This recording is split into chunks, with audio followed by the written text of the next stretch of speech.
안녕하세요. 서울신세계형과 문명길입니다. 오늘은 환자분들의 이해를 돕기 위해 백내장 수술 전에 하는 검사 종류에 대해 알아보려고 합니다. 많은 분들이 백내장 수술은 간단한데 왜 이렇게 검사 종류가 많은지 물어보시는 경우가 있는데요. 백내장 수술은 여러분의 일생에서 딱 한 번만 받을 수 있기 때문에 그만큼 수술 전 검사 정확도와 수술 술기가 아주 중요합니다. 지금부터 제 설명을 들으시면 충분히 이해하실 수 있을 겁니다. 가장 먼저 알아볼 첫 번째 검사는 안과에서 가장 기본이 되는 시력 검사입니다. 시력 검사는 안경을 쓰지 않는 사람은 맨눈 시력 검사를 하게 되고, 안경을 착용하시는 분들은 안경을 쓴 상태에서 안경 교정 시력 검사를 하게 됩니다. 두 번째 검사는 안압 검사입니다. 안압은 말 그대로 우리 눈의 압력을 측정하는 것입니다. 안구의 압력이 높으면 생길 수 있는 대표적인 질환에 녹내장이 있습니다. 따라서 녹내장을 의심할 수 있는 상황인지를 기본적으로 알아보기 위해서 안압 측정을 하게 됩니다. 세 번째 검사는 각막 곡률 검사입니다. 우리가 ARK라고 하는 이 각막 곡률 검사는 크게 보면 두 가지 검사로 이루어져 있는데요. 하나는 기계가 자동으로 측정하는 자동 굴절 검사입니다. 굴절 검사라는 것은 안경을 써야 되는지를 대략적으로 알아볼 수 있는 검사입니다. 또 하나는 각막 곡률을 측정하게 되는데요. 각막 곡률이라는 것은 사람 눈의 검은 자인 각막이 원래 투명한 막인데요.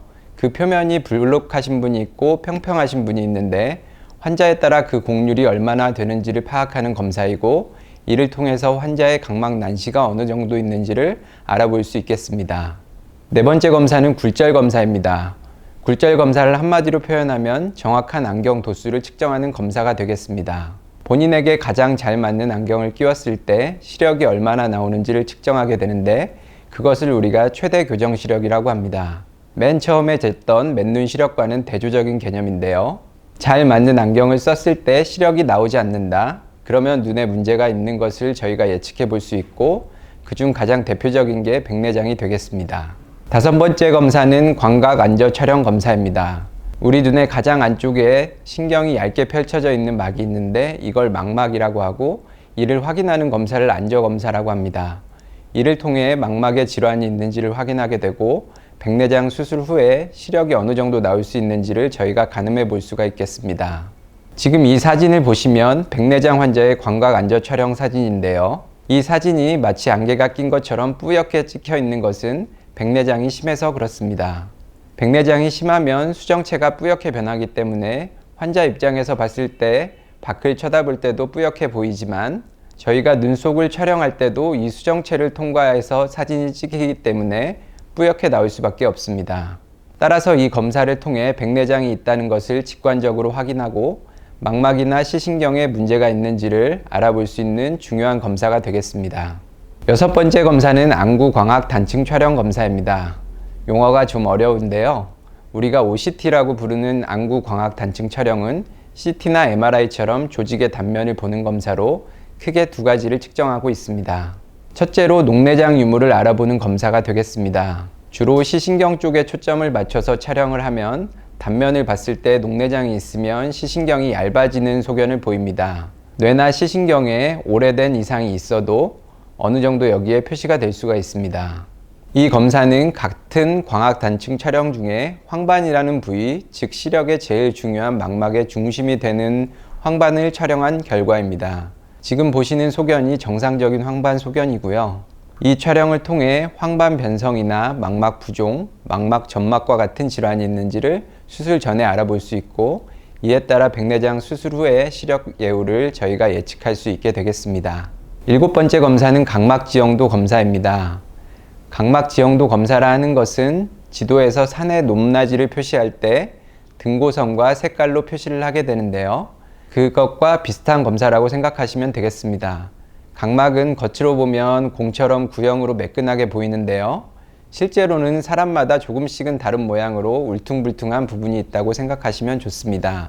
이 검사 결과를 보시면 이분의 오른쪽 눈이 빨간 선 방향으로는 각막 표면이 가파르다는 뜻이고요.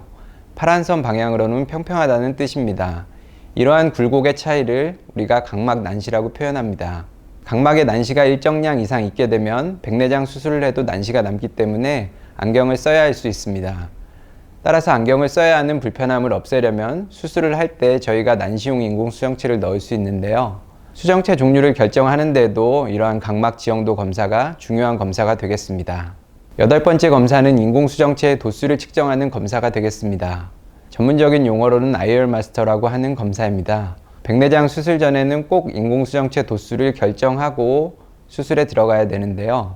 백내장 수술을 통해 우리 눈에 혼탁된 수정체가 제거되기 때문에 원래 본인의 수정체 역할을 대신해줄 인공수정체, 즉 안내 렌즈를 반드시 삽입해야 합니다. 검사 결과는 다음과 같이 출력이 되는데요. 인공수정체의 도수를 결정하기 위해 여러 가지 검증된 공식으로 다양한 인공수정체의 도수에 따른 환자의 수술 후 굴절력이 표시가 됩니다. 이 중에서 환자에게 가장 맞는 인공수정체와 그 도수를 선택하게 됩니다. 정확한 렌즈 도수를 검증하기 위해서 이 검사에서는 세 가지 요소가 측정되는데요. 먼저 눈의 안축장이라고 해서 안구의 앞뒤 길이를 측정하게 되고요. 두 번째로는 각막의 곡률을 측정하고 마지막으로 이 인공수정체가 어느 위치에 고정될지를 예측하는 수치를 측정하여 공식을 통해 자동으로 출력해주는 검사라고 보시면 되겠습니다. 아홉 번째 검사는 각막 내피세포 검사입니다. 각막 내피세포는 각막에 포함된 수분을 줄여주어 각막의 투명성을 유지하게 해주는 역할을 합니다. 이 검사에서 가장 대표적인 것은 내피세포 숫자이고 정상치는 단위 면적당 2,000에서 3,000개인데요. 이 환자의 왼쪽 눈 검사를 보시면 2,155개라고 찍히는데 이 정도면 문제가 없습니다. 내피세포 수가 1,500개 미만이나 특히 1,000개 미만으로 떨어지게 되면 수술의 위험성이 높다고 생각할 수 있습니다. 환자의 오른쪽 눈을 보시면 세포가 1,200개 정도 측정되는데 왼쪽 눈과 비교했을 때 세포의 크기가 확연하게 커진 것을 볼 수 있습니다. 이렇게 세포의 수가 적고 크기가 커져 있고 중간중간에 빈 공간이 있다 그러면 각막 내피세포가 비정상적이라고 볼 수 있습니다. 이런 문제가 있게 되면 수술 후에 각막 붓기가 천천히 빠지거나 안 빠질 수도 있고 그러면 시력 회복이 잘 안 되고요. 붓기가 몇 달 이상 안 빠지게 되면 각막 부전이 오면서 각막 이식 수술이나 이런 추가적인 치료가 필요할 수 있기 때문에 아주 중요한 검사가 되겠습니다. 마지막으로 10번째 검사는 망막 전이도 검사입니다. 망막 전이도 검사는 쉽게 말씀드리면 시력의 잠재력이 어느 정도 되는지를 알아보는 검사라고 보시면 되겠습니다. 눈에 전기 자극을 주면 망막에서 이를 인식하여 특정 파형을 나타내는데요. 이분 같은 경우에는 망막의 파형이 정상인데 문제가 있는 분은 이 진폭이 굉장히 줄어들게 됩니다. 보통 망막이나 시신경에 심각한 질환이 있는 경우에 많이 줄어들게 되고요. 이 경우에는 백내장이 제거된다 하더라도 시력 회복이 많이 되지 않을 수 있다는 것을 의미합니다. 지금까지 백내장 수술 전에 받아야 할 검사에 대해서 알아보았습니다. 환자분들이 백내장 수술 전에 많은 검사를 하게 되어 힘드실 수 있습니다. 하지만 백내장 수술 후의 결과를 최대한 좋게 만들기 위한 과정이니 많은 협조와 도움을 부탁드립니다. 감사합니다.